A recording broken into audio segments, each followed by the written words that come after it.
स्वागत है आपका फिर से इस रहस्यमयी, डरावनी, अनोखी, अनजानी, अनसुलझी दुनिया में। क्या आप भूतों में विश्वास करते हैं?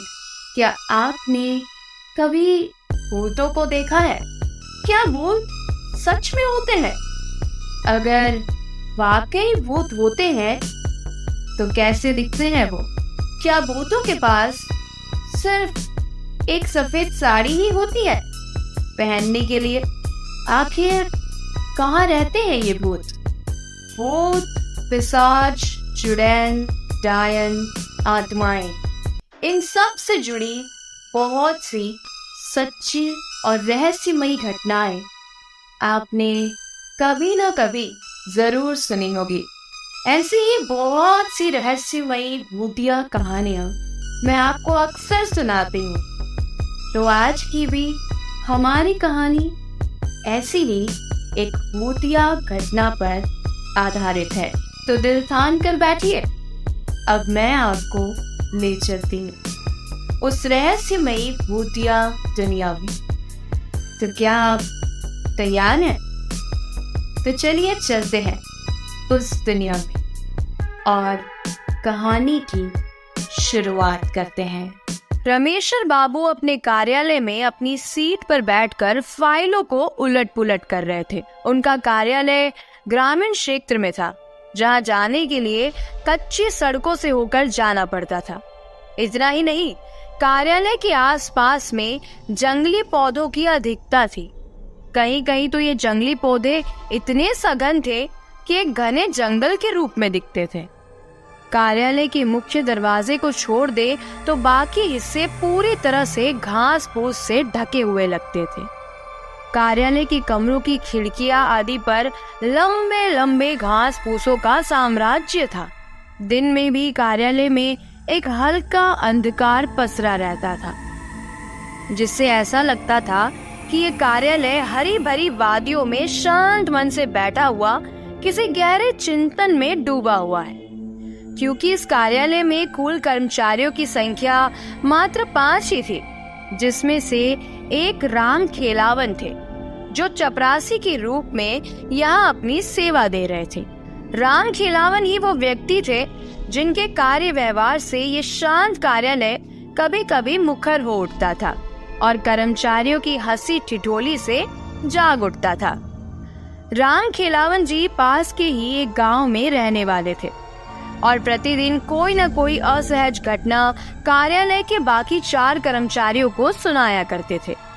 वे विशेषकर जब भी कार्यालय में प्रवेश करते तो सबसे पहले रमेशर बाबू के कमरे में जाते और राम राम कहने के साथ ही शुरू हो जाते कि बाबू, कल तो गांव में गजब हो गया था।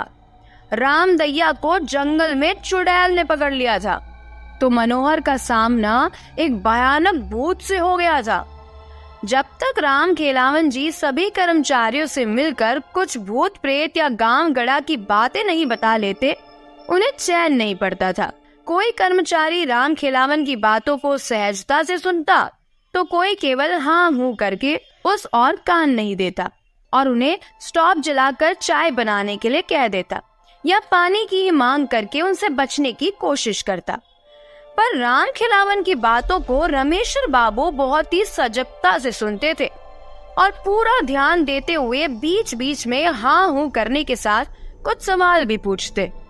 एक दिन की बात है, राम खिलावन जी कार्यालय थोड़ा जल्दी ही पहुंच गए और सीधे रमेशर बाबू के कमरे में घुस गए।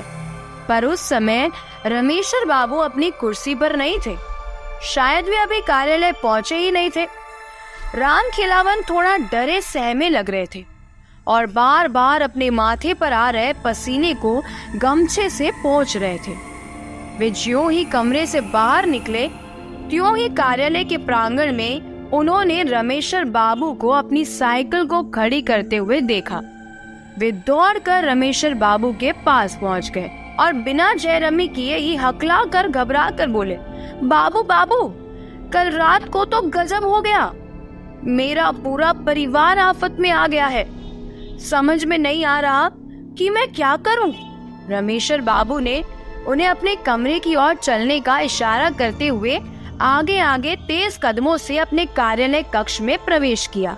फिर एक कुर्सी पर राम खिलावन जी को बैठने का इशारा करते हुए अपने झोले को वही मेज पर रखकर एक ग्लास में पानी लेकर कक्ष के बाहर आकर हाथ वाथ धोए। उसके बाद कमरे में लगे हनुमान जी की फोटो को अगरबत्ती दिखाने के बाद अपनी कुर्सी पर बैठते हुए राम खिलावन जी से बोले, राम खिलावन जी, अब अपनी बात पूरी विस्तार से बताइए। उनकी अनुमति मिलते ही राम खिलावन जी ने कहना शुरू किया, बाबू, कल मैं जब शाम को घर पर पहुंचा तो पता चला कि मेरी बहू कुछ लकड़ी आदि की व्यवस्था करने जंगल की ओर गई थी और वहीं उसे किसी चुड़ैल ने धर लिया था। वो इधर उधर जंगल में भटक रही थी। तभी कुछ गांव के गाय बकरी के चरवाहों की नजर उस पर पड़ी। वे लोग स्थिति को भाप गए और मेरी बहू को पकड़कर घर पर छोड़ गए। फिर गांव के ही शोखा बाबा ने झाड़ा फूंक की। उसके बाद उस चुड़ैल से छुटकारा मिला, पर आज सुबह फिर से उस पर चुड़ैल हावी हो गई है। सुबह से ही शोखा बाबा उसे उतारने में लगे हैं, पर वो छोड़कर जाने का नाम ही नहीं ले रही। समझ में नहीं आ रहा कि मैं क्या करूं। राम खिलावन की बातों को सुनकर रमेशर बाबू थोड़े गंभीर हुए और अचानक पता नहीं क्या सूझा कि हंसने लगे। रमेशर बाबू की यह हालत देखकर राम खिलावन जी तो और भी हक्के बक्के हो गए। उन्हें समझ में नहीं आया कि आखिर इनको क्या हो गया। कहीं इन पर भी तो कोई भूत प्रेत का साया नहीं पड़ गया। अभी राम खिलावन जी ये सब सोच ही रहे थे कि तभी रमेशर बाबू अपनी कुर्सी पर से उठे और बिना कुछ बोले राम खिलावन को अपने पीछे आने का इशारा करते हुए कमरे से बाहर निकल गए। कमरे से बाहर निकलकर रमेशर बाबू पास की एक झाड़ी से कुछ पत्तों को तोड़ा और मन ही मन कुछ मंत्र बुदबुदाए। फिर राम खिलावन को उन पत्तों को देते हुए बोले, आप इसे पीस कर अपनी बहू को पिला दे और अपने घर पर ही रुके। मैं कार्यालय में कुछ जरूरी काम काज निपटा कर अभी 1-2 घंटे में आपके घर पर पहुंचता हूँ। राम खिलावन जी बिना कुछ बोले केवल सिर हिलाए उन पत्तों को लेकर घर की ओर बढ़ गए।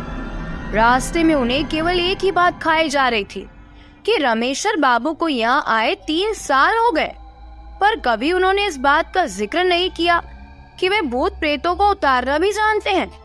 कहीं वे मजाक में तो इन पत्तों को तोड़कर झूठ मूठ में कुछ बुदबुदा कर मुझे नहीं दे दिए, पर रमेशर बाबू ऐसा नहीं कर सकते।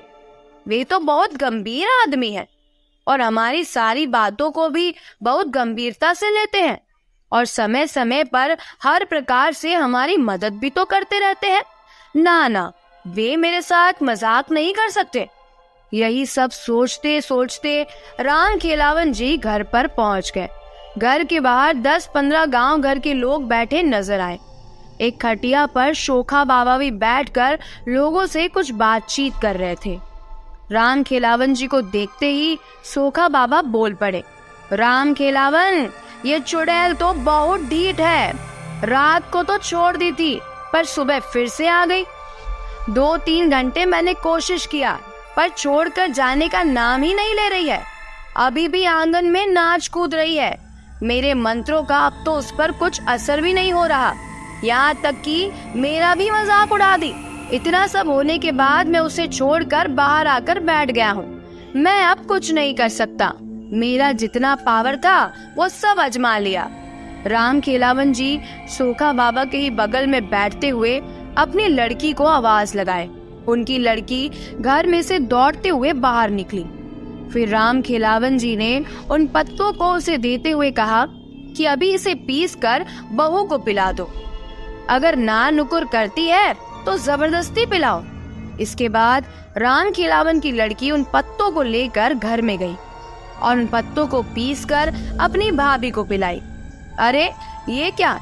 एक घूंट अंदर जाते ही राम खिलावन जी की बहू तो काफी शांत हो गई और वहीं आंगन में एक तराई पर बैठ गई।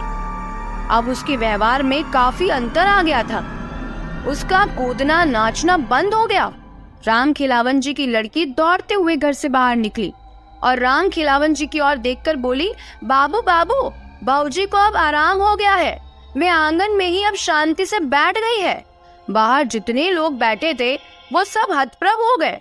आखिर जो चुड़ैल इतने बड़े शोखा बाबा से बस में नहीं आई, वो 2-4 पत्तों को पिलाने से कैसे बस में आ सकती है? आखिर वे कैसे पत्ते थे? क्या किसी धर्म स्थान से लाए गए थे या किसी बहुत बड़े पंडित, ओझा, शोखा आदि ने दिए थे? वहां बैठे लोगों में से एक ने राम खेलावन जी की ओर देखा, पर कुछ बोले इससे पहले ही राम खेलावन जी ने उन पत्तों के बारे में बता दिया। सभी लोग बिना देखे उस रमेशर बाबू के प्रति नतमस्तक हो गए। शोखा बाबा ने कहा कि वास्तव में आपके रमेशर बाबू तो बहुत पहुंचे हुए निकले। जिस चुड़ैल को बस में करने के लिए मैंने सारे के सारे हथकंडे अपना लिए, उसे उनके मंत्रित 2-4 पत्तों ने बस में कर लिया। फिर तो राम खेलावन जी थोड़ा तन कर बैठ गए और लगे रमेशर बाबू का गुणगान करने। अभी वे लोग आपस में बात कर ही रहे थे कि तभी रमेशर बाबू की साइकिल वहां रुकी।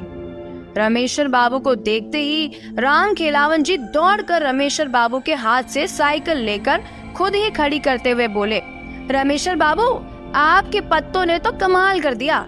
अब बहू काफी अच्छी है और शांति से आंगन में बैठी है।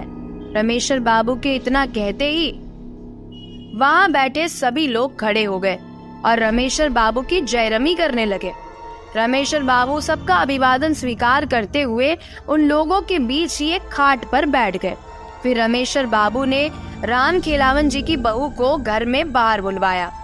वो काफी शांत थी, पर रमेशर बाबू को लगा कि अभी भी वो चुड़ैल यही है और पत्ते का असर खत्म होते ही वो फिर से इसे जकड़ लेगी। रमेशर बाबू ने राम खेलावन जी की बहू को अपने पास बैठने का इशारा करते हुए कुछ मंत्र बुदबुदाने लगे। अरे ये क्या? राम खेलावन जी की बहू घबरा कर बोल उठी, मुझे छोड़ दीजिए, मैं जा रही हूँ। मैं अब कभी भी इसे नहीं पकड़ूंगी। मुझे जाने दीजिए, मुझे जाने दीजिए, मैं जल रही हूँ, मुझे छोड़ दीजिए। उस चुड़ैल को इस तरह गिड़गिड़ाते हुए देखकर राम खेलावन जी की काफी हिम्मत बढ़ गई। वे बोल पड़े, रमेशर बाबू, इसे छोड़िएगा मत, इसे जलाकर भस्म कर दीजिए। पर वो चुड़ैल राम खेलावन जी की ओर ध्यान ना देते हुए रमेशर बाबू की ओर दयनीय स्थिति में देखते हुए अपने प्राणों की भीख मांगती रही। रमेशर बाबू काफी गंभीर लग रहे थे। वे राम खेलावन जी की बहू की ओर गुस्से से देखते हुए बोले, तुम कौन हो और इसे क्यों पकड़ी? इस पर वो चुड़ैल गिड़गिड़ाते हुए बोली, मैं पास के ही जंगल में रहती हूँ, मैं बंजारा परिवार से हूँ। एक बार हमारे परिवार ने इसी जंगल के बाहर अपना टेंट लगाया था। शाम के समय मैं लकड़ी लेने जंगल में प्रवेश की। मुझे पता नहीं चला कि कब मैं घने जंगल में पहुंच गई और रास्ता भी भटक गई। तब तक रात भी होने लगी थी। जंगल में पूरा अंधेरा पसरना शुरू हो गया था। मैं थोड़ी डर गई थी, पर हिम्मत नहीं खोई थी। अचानक मेरे दिमाग में एक विचार आया। मैंने सोचा कि रात के इस अंधेरे में अब रास्ता खोजना ठीक नहीं, कहीं किसी जंगली जानवर की शिकार ना हो जाऊं। इसीलिए मैंने हिम्मत करके वहीं एक मोटे जंगली पेड़ पर चढ़कर बैठ गई। मैंने सोचा कि सुबह होते ही मेरे परिवार के लोग जरूर मुझे खोजने आएंगे और अगर नहीं भी आए तो मैं दिन में अपना रास्ता खोज लूंगी। पर वो रात शायद मेरे जीवन की समाप्ति के लिए ही आई थी। मैं जिस पेड़ पर चढ़कर बैठी थी उसी पर एक प्रेत का डेरा था। आधी रात तक तो सब कुछ एकदम ठीक ठाक था, पर उसके बाद अचानक वो प्रेत कहीं से उस पेड़ पर आ बैठा। उसके आते ही जैसे पूरे जंगल में भयंकर तूफान आ गया। अनेकों पेड़ों की डालियां तेज हवा से डरावने रूप से हिलने लगी।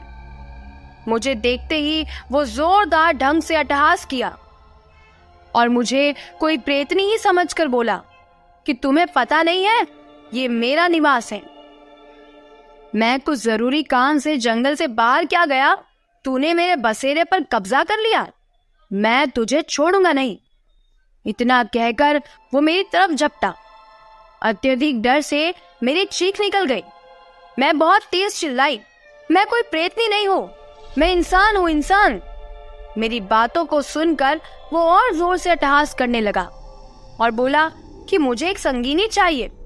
तुझे अगर सही सलामत रहना है तो मुझसे विवाह करना होगा।